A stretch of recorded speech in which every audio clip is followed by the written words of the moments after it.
باش گرفتن خانتی نمیده.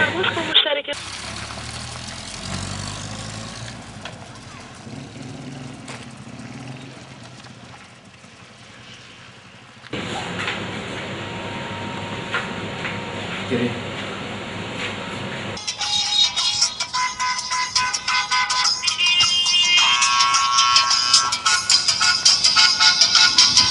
چه بگن سینمایه زشتن شد بدقولی کردن. الو مسخرش در ورده کرد. سلام عزیزم، حال شما خوبه؟ سلامتی؟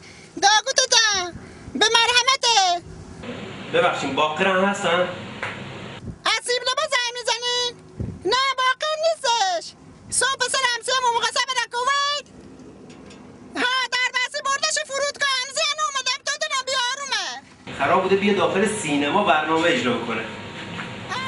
باشی کنه اصلا جگرمون نخونه شعور شو و خونه نمیا یه ذره عزیزان نصیحتش کن. حالا همین تو درسته؟ مردم بچه دارم یا بچه داری؟ اگه تو تابری تا خودی رو اومده مادر حالا بعدا نفریمش کن. الان کار داری زودتر پیداش کن بفرستش که بیاد. نه عزیزان رفته بولنسه بره عروسی که بره رقصه نرفته. کلی که اومده میگه کاری سر در آورده. شاله کلش پخش بشه. کجا برقصه؟ رقص خونید. تئاتر قراره باز کنه. شاله کلش پخش بشه که آبرو دیگه بو. من عزیزان یه کوچیک یتیمی بو اکوم خونه باز نداده به این شاله کلش پخش بشه. ولی آبرو دیگه بو.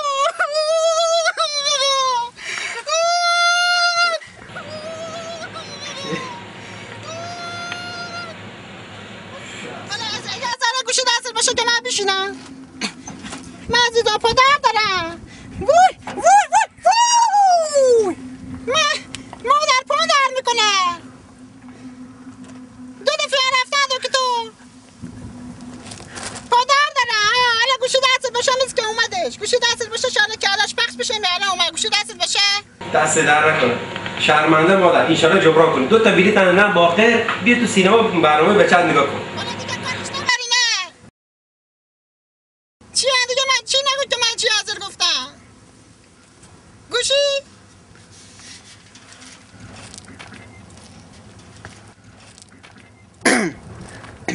الو مرد که میگه تو خجالت نمیکشی 2 ساعت ما سر کار گذاشتی. من الان اومدم تو راه دارم میام. یک تا 160 دفعه بشمار که اومدم.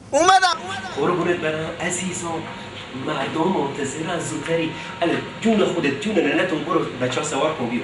آخه آبرو من رفت تا من میرم عروسی مردم سرگرم میکنن تو سری بچه‌ها سوار کن بیو.